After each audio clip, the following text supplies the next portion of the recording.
क्या भारत में बढ़ रही मुस्लिम आबादी हिंदुओं के लिए खतरा है?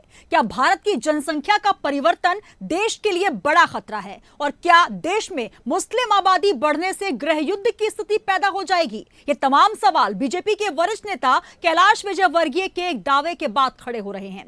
नमस्कार, मैं हूं आपके साथ सुनीता पटेल और आप देख रहे हैं इंडिया अहेड। आज हम एमपी की अपनी स्पेशल डिबेट में इसी मुद्दा पर चर्चा करेंगे, लेकिन सबसे पहले पूरा मामला क्या कुछ है जान लीजिए कि मध्य प्रदेश के शहरी विकास मंत्री और बीजेपी के सीनियर लीडर कैलाश विजयवर्गीय ने रक्षाबंधन पर हिंदुओं की रक्षा पर चिंता जाहिर कर सियासी दंगल को छेड़ दिया है।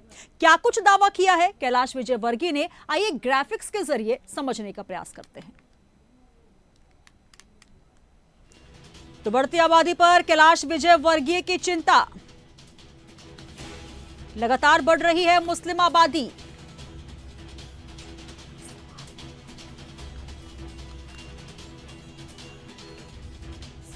तो ये सवाल है इंडिया अहेड के, जहां कैलाश विजयवर्गीय ने क्या कुछ कहा है आपको बताते हैं। आबादी बढ़ने से गृह युद्ध की स्थिति, ये कहा विजयवर्गीय ने, 30 सालों में ऐसी स्थिति निर्मित हो जाएगी कि आप लोग जी नहीं पाएंगे। कुछ लोग हिंदुओं को जाति के आधार पर बांटना चाहते हैं।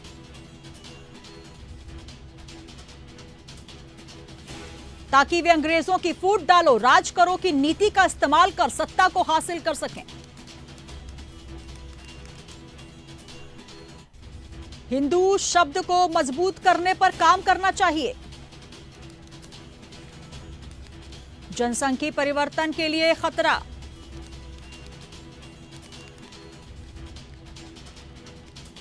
तीस सालों में ऐसी स्थिति निर्मित हो जाएगी कि आप लोग जी नहीं पाएंगे, यह कहा कैलाश विजयवर्गीय ने।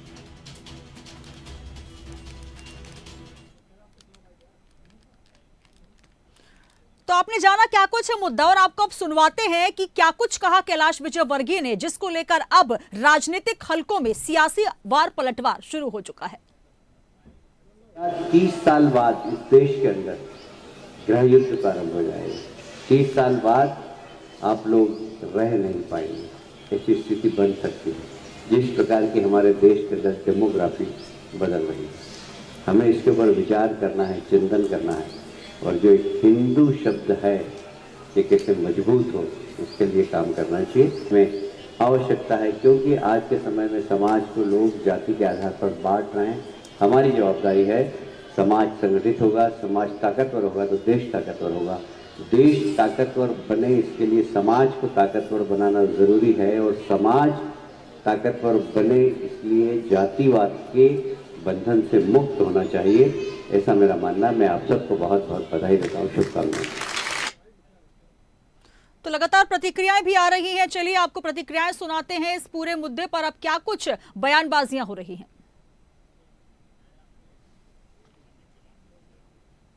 नेता हैं, समाज की चिंता करने वाले व्यक्तित्व हैं, और निश्चित ही उन्होंने आज जो यह बात जो उन्होंने कही है वो इस चीज़ को लेकर, हिंदू समाज को लेकर चिंता व्यक्त की है। जो जनसंख्या अनियंत्रण में बढ़ती जा रही है, कुछ लोग ज़्यादा होते जा रहे हैं, कुछ कम होते जा रहे हैं, तो उन्होंने उसके ऊपर चिंता व्यक्त की है। और मुझे लगता है कि समाज में जो व्यक्ति रह रहा है उसको निश्चित रूप से इन सब बातों पे चिंता करनी चाहिए। कैलाश विजयवर्गीय ने 2 दिन पहले ये बयान दिया कि 30 साल के बाद मध्य प्रदेश में और पूरे भारत में गृह युद्ध हो जाएगा, क्योंकि भारत की जो डेमोग्राफी है उसमें जनसंख्या का जो अनुपात है इस तरह से असंतुलित हो रहा है कि 30 साल बाद भारत में गृह युद्ध हो जाएगा। ये बयान बहुत बचकाना, ये दुर्भाग्यजनक है, और जो आबादी को इम्बैलेंस बताया है, ये आंकड़े भी उनके गलत। आज की डिबेट शुरू करने से पहले आपको बता दें कि हिंदू और मुसलमानों की हिस्सेदारी के कुछ आंकड़े हमने आपको दिखाए। 65 सालों में हिंदू और मुसलमानों की आबादी में कितना बदलाव आया है, इसको लेकर कैलाश विजयवर्गीय ने साफ तौर पर मंच से ये कहा। चलिए अब आपको वो सवाल पूछते हैं कि इंडिया हेड आज इस मंच से क्या कुछ सवाल पूछेगा। तो 30 साल बाद होगा गृह युद्ध ये कहा है, लेकिन सवाल ये कि क्या भारत में बढ़ रही है मुस्लिम आबादी हिंदुओं के लिए खतरा है? क्या जनसंख्या में बदलाव से देश खतरे में आ जाएगा? क्या देश में मुस्लिम आबादी बढ़ने से गृह युद्ध की स्थिति पैदा होगी? आखिर कौन देश में हिंदुओं के खिलाफ साजिश कर रहा है? और कैलाश विजयवर्गीय के दावों में कितना दम है, इस दावे का आधार क्या है?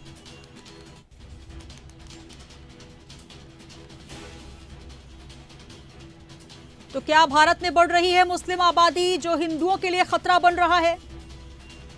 क्या जनसंख्या में बदलाव से देश खतरे में आ सकता है? बदल रही डेमोग्राफी हिंदुओं के लिए कितनी खतरनाक? तो गृह युद्ध की स्थिति की आशंका जाहिर की है कैलाश विजयवर्गीय ने। तो आखिर कौन देश में हिंदुओं और मुस्लिमों के खिलाफ साजिश कर रहा है? कैलाश विजयवर्गीय के दावों में कितना दम है? इस दावे का आधार क्या है? ये तमाम सवाल आज हम पूछेंगे अपनी खास डिबेट पर।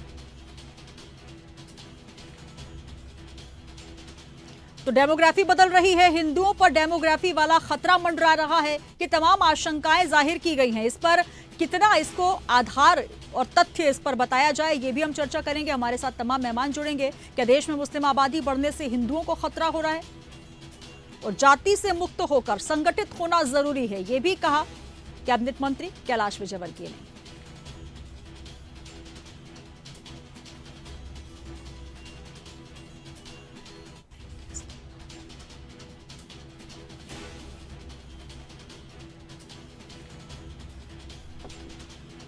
तो क्या जनसंख्या में बदलाव से देश खतरे में आ जाएगा?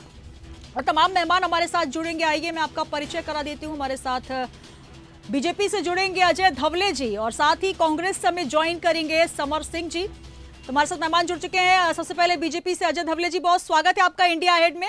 नमस्कार सर। और समर जी आपका भी बहुत बहुत स्वागत है। नमस्कार। नमस्कार। चलिए सबसे पहले मैं शुरुआत करना चाहूंगी अजय जी आपसे ही, क्योंकि कैबिनेट मंत्री एक बड़े ओहदे पर मंत्री अगर सार्वजनिक मंच से अगर कोई ऐसा बयान देते हैं जिससे कि राजनीतिक हलकों में या फिर बहुसंख्यक अल्पसंख्यक को लेकर कई ऐसे सवाल खड़े होते हैं, तो सबसे पहले इस बयान का मायने क्या है ये समझना चाहेंगे आपसे। देखिए सुनीता जी, जो माननीय कैलाश जी का बयान है उस बयान को हमको देखने के परिप्रेक्ष्य में ऐसा देखने की आवश्यकता है कि वो तथ्यात्मक बयान था जी। तथ्यात्मक बयान इसलिए था कि उन्होंने कहा कि हिंदुओं की आबादी कम हो रही है, और ये हम नहीं कह रहे, ये फैक्ट कह रहे हैं। ये जो एक डेटा है EAC टू PM प्रधानमंत्री जी के आर्थिक सलाहकार परिषद ने विगत 66 वर्षों से, मतलब 1950 से लेकर 2015 तक के एक सर्वे देश के सामने रखा था, और वो स्टडी का एक रिपोर्ट ये कहता है कि लगभग 8% के हिंदुओं की आबादी कम हुई है, और उसी दौरान उसी टेन्यूर में मुस्लिम की आबादी बढ़ी है। ये एक बहुत बड़ा फर्क है। उसमें जो फैक्टर्स इन्वॉल्व है, हम जानते हैं कि एक से अधिक बच्चे होते हैं, मुस्लिमों के 2 से अधिक बच्चे होते हैं, वो एक फैक्टर है।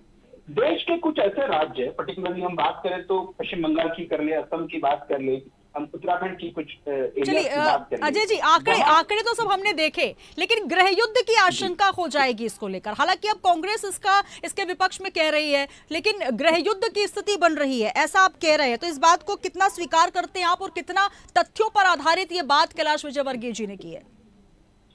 जी सुनीता जी, समाज में जितने भी लोग रहते हैं वो अपने अपनी प्रकार से स्थितियों का आकलन करते रहते हैं। माननीय कैलाश जी का राजनीतिक सामाजिक जीवन बहुत बड़ा है, उन्होंने उस स्थिति का आकलन जो किया, अपने परिप्रेक्ष्य में आकलन किया जी। लेकिन कहीं जो डेमोग्राफी बदल रही है, ये सभी के लिए चिंता का विषय है। और हम ये इसलिए कह रहे हैं, on the face of record आप देखेंगे कि जो डेटा आपने भी चलाया अपने चैनल की रिपोर्ट में, उस डेटा से ये स्पष्ट है कि कहीं ना कहीं डेमोग्राफिकल बदलाव हुए। मैंने बंगाल का उदाहरण दिया, मैंने आपको असम का उदाहरण दिया, आप उत्तराखंड का उदाहरण ले लीजिए। टेक्निकली ऐसे कुछ एरियाज नोटिफाइड हो गई है जहां मुस्लिम आबादी बहुसंख्यक हो गई है और हिंदू अल्पसंख्यक हो गए। अब ये एक ऐसा ट्रेंड हो रहा है, मुझे लगता है इस पर सभी समाज के हितधारकों को विचार करने की आवश्यकता है जी। और हमको ये भी देखने की आवश्यकता है कि जिस प्रकार से एक रोहिंग्यास का मूवमेंट तथाकथित राजनेताओं ने अपनी वोट बैंक की पॉलिटिक्स को इंश्योर करने के लिए चलाया, क्या उनको कटे करने की आवश्यकता नहीं है? आज राजनीति में जब तुष्टीकरण का विषय आता है तो कांग्रेस अपने पर्टिकुलर वोट बैंक को साधने के लिए इस प्रकार से विषयों को बढ़ावा देती है, हिंदू मुस्लिम की राजनीति करती है। तो जब हम बात कर रहे हैं कि डेमोग्राफिकल बदल रही है और हम तथ्यात्मक बात कर रहे हैं, तो मुझे लगता है कि इस पे कांग्रेस को आपत्ति नहीं होनी चाहिए। जो चलिए कांग्रेस का ही जान लेती हूँ। समर जी भी हमारे साथ जुड़े हैं। समर जी, जो बात कैलाश विजयवर्गीय जी ने की है, हालांकि इसका हवाला जो है इससे पहले भी तमाम हाईकोर्ट की बात करूं मैं, धर्मांतरण करने वाली धार्मिक सभाओं पर तत्काल रोक लगाई है, ये बात भी कही जा चुकी है। अनुच्छेद 25 का हवाला भी दिया गया है और ये हाईकोर्ट की, इलाहाबाद हाईकोर्ट ने ये कहा है। तो कुल मिलाकर चिंता तो अदालतें भी जाहिर कर रही हैं और ये बात कैलाश विजयवर्गीय जी भी कह रहे हैं कि अगर जो बहुसंख्यक है वो अल्पसंख्यक बनने की कगार पर आ रहे हैं और अल्पसंख्यक जो है वो बहुसंख्यक बनने जा रहे हैं, तो कहीं ना कहीं इससे चिंता तो होनी चाहिए। आप इस चिंता पर कितनी जो है अपनी बात रखना चाहेंगे? क्या वाकई आप भी चिंतित हैं इस मुद्दे पर? बिल्कुल, जहां तक कि विजयवर्गीय जी ने गृह युद्ध की बात करी है, कांग्रेस पार्टी बिल्कुल सहमत है उनकी इस बात से कि जिस प्रकार से भारत को भाजपा चला रही है उस हिसाब से बहुत जल्दी ही गृह युद्ध की स्थिति आएगी, क्योंकि यहाँ पर जो छात्र, युवा, बेरोजगार सभी लोग परेशान हैं और जो कंडीशन श्रीलंका में और बांग्लादेश में हुई है उससे बहुत ज्यादा दूर भारत नहीं चल रहा है। क्योंकि आप देखिए यहाँ पर एक वेल्थ डिस्ट्रीब्यूशन की बहुत बड़ी खाई यहाँ पर आ गई है। 5वीं बड़ी इकोनॉमी बनने के बाद में भी आज 80 करोड़ जो लोग हैं वो 5 किलो राशन पे रहने के लिए मजबूर है। देखिए तो ये सारे जो संकेत है ये गृह युद्ध के संकेत है। और जहां तक की बात है, मैं आपके डाटा से जानना चाहूंगा कि 1947 में और 2024 में जो मुस्लिम पॉपुलेशन थी उसका परसेंटेज क्या था मैडम? सर देखिए, परसेंटेज की अगर बात करूं तो मैं आपको बता दूं कि इसमें परसेंटेज जो बताए गए थे, इलाहाबाद हाईकोर्ट ने इसको साफ तौर पर कहा है कि अब जो मुद्दा हो रहा है धर्मांतरण का मुद्दा, इसको लेकर और साथ ही जो 2 बच्चों को जानना चाह रहा हूं मैडम, सिर्फ मात्र परसेंटेज 20%, 25%, 50%, 100%। आप जनगणना की बात कर रहे हैं सर? मैं परसेंटेज की बात कर रहा हूं मैडम कि कितने प्रतिशत जो थे। नहीं, आपसे मैंने सवाल किया, आप मुझसे परसेंटेज की बात कर रहे हैं। मैंने आपसे कहा कि अगर इस पूरे मामले में जो अब मुस्लिम और हिंदुओं को लेकर बात की जा रही है, परसेंटेज तो आप भी पढ़कर आए होंगे ना सर? अगर मैं वही बताना चाहता हूँ, जिस प्रकार से आप दो नहीं दे पाए आंकड़े, मैं आपको देता हूं कि जहां तक की बात है कोई बहुत बड़ा अमूलचूल परिवर्तन इसके अंदर नहीं हुआ कि बहुत लंबा एक परिवर्तन। चलिए मुझे सन भी बता दीजिएगा किस सन की बात कर रहे हैं। मेरी बात सुनिएगा। और जहां तक की बात है, भाजपा खुद जो है वो धीरे धीरे हाशिए पे धकेली जा रही है भारत के लोगों के द्वारा। अब वो नए नए इस प्रकार के शगुफे छोड़ रही है हिंदू। और जब जिस समय, चलिए आप आंकड़े बता रहे थे, पहले मुझे आंकड़े बताइए और किस सन के आंकड़े बता रहे हैं, जरा जनगणना ही बता दीजिएगा। होने की आवश्यकता है। वहां पर भारतीय जनता पार्टी मुसलमान और हिंदू करके सामने खड़ा कर रही है। इस बात को बताने की जरूरत है दर्शकों को मैडम। और यहाँ तक की बात है गृह युद्ध की स्थिति। समर जी देखिए, समर जी, हिंदू और मुस्लिम की बात करने में ना आप पीछे हैं सर, ना बीजेपी पीछे है। मुसलमानों को डर दिखाओ, हिंदुओं का वोट पाओ, बीजेपी का ये नारा है। मुसलमानों को डर दिखाओ और मुस्लिमों का वोट जीतो, ये कहीं ना कहीं कांग्रेस की बात है। तो आप दोनों ही वही बात करते हैं। आप आंकड़े की बात करें, चलिए आंकड़े बताइए कितना, अगर 1951 की बात करें और उसके बाद आंकड़ों की बात करें, जनसंख्या गणना की 2011 की, तो कितना अंतर है? चलो वो बता दीजिए। आप मुझसे आंकड़े पूछ रहे थे।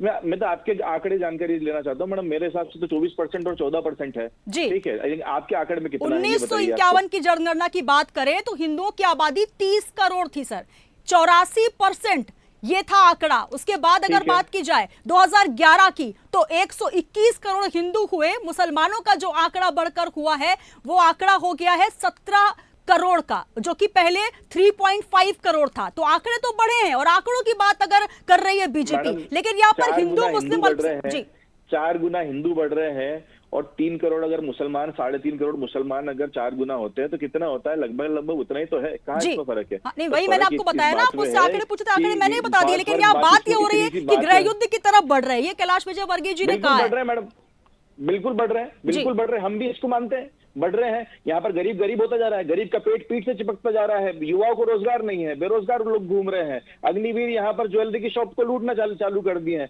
और किस प्रकार के बुरे चाह रहे हैं मैडम आप? और जहां तक कि मेरे भाई ने बात करी रोहिंग्या की और जो चीन कब्जा कर रहा है हमारे क्षेत्रों पर, जहां तक की बात है, तो इन लोगों को उस पर ध्यान देना चाहिए ना। अब जो बीएसएफ जो है वो किसी पर्टिकुलर पार्टी की थोड़ी ना, कि कांग्रेस वाले बोल रहे नहीं बीएसएफ काम नहीं करना चाहिए, रोहिंग्या को नहीं रोक पा रहे, वो आपकी गलती। बांग्लादेशों के आने में आप नहीं रोक पा रहे, वो आपकी गलती है। चीन कब्जा कर रहा है, वो आपकी गलती। आप तो उसको मानने के लिए खैर तैयार नहीं है कि चीन कब्जा कर रहा है। अरुणाचल प्रदेश के अंदर बौद्ध लोग जो है बढ़ते जा रहे हैं, मुस्लिम लोग बढ़ते जा रहे हैं। चलिए अजय जी पार्टी सरकार आपकी है, क्या इसको लेकर कदम उठाए जा रहे हैं? हालांकि कांग्रेस पक्ष में है कि अल्पसंख्यकों के लिए अगर आप कोई भी बात करते हैं तो कहीं ना कहीं हिंदू मुस्लिमों और बहुसंख्यक अल्पसंख्यकों को भिड़ाने की बात होती है, वोट बैंक की राजनीति होती है। देखिए सुनीता जी, इस देश में तुष्टीकरण की राजनीति का परिचायक कांग्रेस बन गई। अब ये बहुत सुंदर सा उदाहरण दे रहे थे कि भाजपा हिंदू मुस्लिम करती है। आप उदाहरण उठाकर देख लीजिए, शाहबानो के जजमेंट में जी क्या ऐसी कांग्रेस की मजबूरी थी कि आपको पार्लियामेंट के माध्यम से लॉ बनाकर जजमेंट को पलटने की आवश्यकता पड़ी? उस देश में तुष्टीकरण की राजनीति वहां से शुरू हुई है। उसके पूर्व के आप देख लीजिए, कांग्रेस का हमेशा इतिहास रहा है। इस देश के ओरिजिनल कॉन्स्टिट्यूशन में सेक्युलर वर्ड नहीं था सुनीता जी। सेक्युलर वर्ड डालने की आवश्यकता क्या पड़ी? 1975 में अमेंडमेंट के माध्यम से, 74th अमेंडमेंट के माध्यम से सेक्युलर वर्ड डाला। इस देश में सब जानते थे कि बहुसंख्यक हिंदू है और हम लोग सर्वसहिष्णु सार्वभौमिकता की राजनीति करते थे, सबको सहिष्णुता के साथ में रहते थे, हिंदू मुस्लिम इस देश में अच्छे से रहते थे। लेकिन आपने सेक्युलर वर्ड डाला, कहीं ना कहीं आपको राजनीति करनी थी। फिर आप आज जो आप आंकड़े दे रहे, आप बताइए, जब ट्रिपल तलाक का बिल आया, भारतीय जनता पार्टी की सरकार ने मुस्लिम महिलाओं के जीवन यापन को व्यवस्थित करने के लिए, उनके जीवन स्तर को बदलाव लाने के लिए कांग्रेस ने समर्थन किया? नहीं किया। आज आप तुष्टीकरण की राजनीति का सबसे बड़ा द्योतक करती है।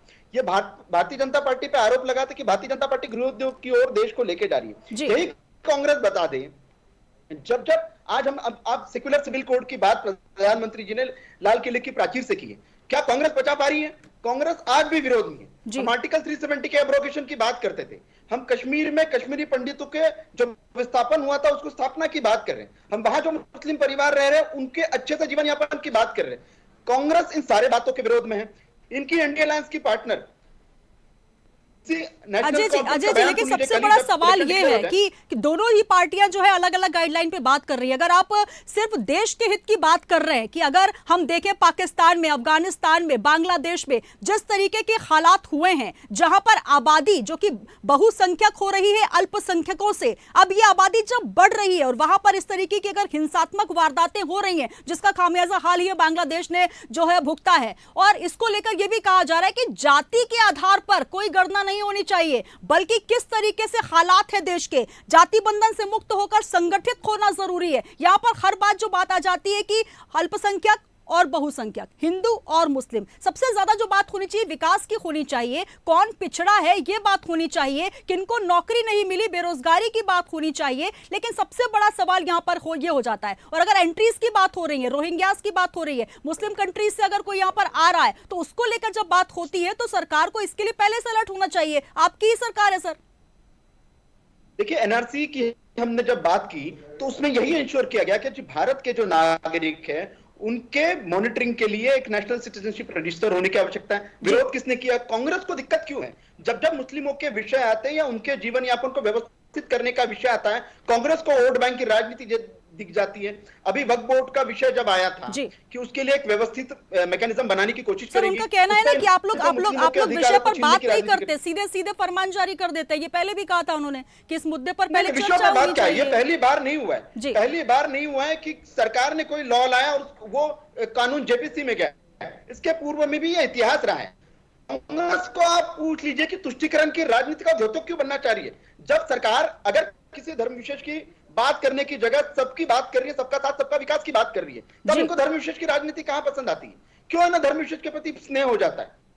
आज अगर आप बात कर रहे हैं कि हम आज ये कह रहे हैं कि भारत बांग्लादेश जैसे हो जाए, एक डेमोक्रेटिकली इलेक्टेड गवर्नमेंट है, 90 करोड़ लोगों ने अपने वोटिंग राइट्स का अधिकार करके एक व्यक्ति को देश का प्रधानमंत्री बनाया। अब ये अस्थिरता लाने के लिए कांग्रेस के नेताओं के बयान उठा लीजिए, सलमान खुर्शीद, उसके बाद सलमान खुर्शीद के बाद में मणिशंकर अय्यर, और फिर मध्य प्रदेश के उदाहरण में सज्जन सिंह वर्मा। इन नेताओं के बयान कहां हैं?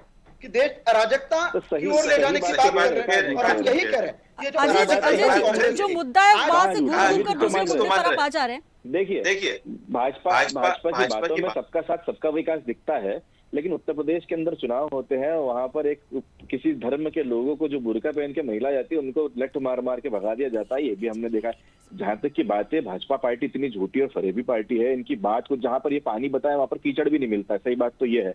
और जहां तक बात है, ये करना चाह रहे हैं कि सबका साथ सबका विकास, सीए एनआरसी, आपको बताना चाहूंगा मैडम, मेरे घर के बाहर एक झोपड़ी बना के एक मजदूर रह रहा है पिछले 6 महीने से। उसके पास, वो हिंदू है लेकिन उसके पास में एक भी डॉक्यूमेंट नहीं है। वो बोलता है सर आज हम इधर है कल उधर है। इतने करोड़ों लोग भारत के अंदर हैं जिनके पास में डॉक्यूमेंट्स की प्रॉब्लम है, उनका क्या होगा? हर कोई अंबानी अडानी थोड़ी ना है। और जहां तक बात है, देखिए मैं इसमें सार्थकता लाना चाहूंगा आज की डिबेट में कि विश्व में अगर सबसे बड़ी कोई समस्या है तो पॉपुलेशन है, उसको पूरा कम होना चाहिए। कांग्रेस पार्टी ने हमेशा इसके लिए कार्य करा है। जब बीजेपी कहती है कि दो बच्चों का कानून लाया जाएगा, तभी भी वहां पर कांग्रेस और विपक्षी दल खड़ी हो जाती है कि अल्पसंख्यकों पर एक और वार हो रहा है। तो जनसंख्या की एक तरफ बात हो रही है, एक तरफ आप विरोध भी कर रहे हैं, दोनों बातें आ जाती है। ये बात आपकी झूठी है। देखिए दूरदर्शन का वो जमाना याद दिलाना चाहूंगा आपको, जब हम तो हमारे दौर फैमिली प्लानिंग जैसे सिस्टम्स जो है हमने चलाए हैं, कांग्रेस पार्टी ने चलाए हैं। जहां तक कि आप देखिए फैमिली प्लानिंग कितने काम किया है हमने, कितना उस पे इतना सर, लेकिन इतने सालों में अगर ये फैमिली प्लानिंग होती तो आज आंकड़ा इतना बढ़कर नहीं आता ना सर। अल्पसंख्यक बहुसंख्यक हो रहे हैं, तो ये कहाँ से किस तरीके से फैमिली प्लानिंग? आप बस वही हिंदू मुस्लिम में लगे रहिए। किसमें लगना चाहिए? पूरी जो डिबेट आपकी बात कह रही हूँ ना सर। अगर जो बात मुझे अजय जी की गलत लगी, मैंने वहां पर टोका। जब आप कह रहे हैं फैमिली प्लानिंग आपने शुरुआत की थी, तो आज जो आंकड़े बढ़ रहे हैं वो ये नहीं होते कि मैं इस डिबेट को देश के हित में लेके जाने की कोशिश कर रहा हूँ कि जो पॉपुलेशन है इस पूरे देश की का समस्या है, मतलब वो अल्पसंख्यक हो बहुसंख्यक हो, जब तक हमारे यहाँ पर पॉपुलेशन कंट्रोल नहीं होगी तब तक बहुत सारी समस्या आने वाली है। जहां तक बात बीजेपी कर रही है, बीजेपी के सिर्फ एक ही मुद्दा है। अब बीजेपी को दिखने लगा है कि वो चारों तरफ से घिर चुकी है। आप देखिए झारखंड के चुनाव को घोषित नहीं कर रहे, महाराष्ट्र के चुनाव को, क्योंकि उनको मालूम है कि अब उनको लोग ने सुनना बंद कर दिया है। और एसोसिएशन फॉर डेमोक्रेटिक रिफॉर्म की अगर बात करें तो जो जितनी 240 सीट बोल रहा है उससे भी कम इनको आई है।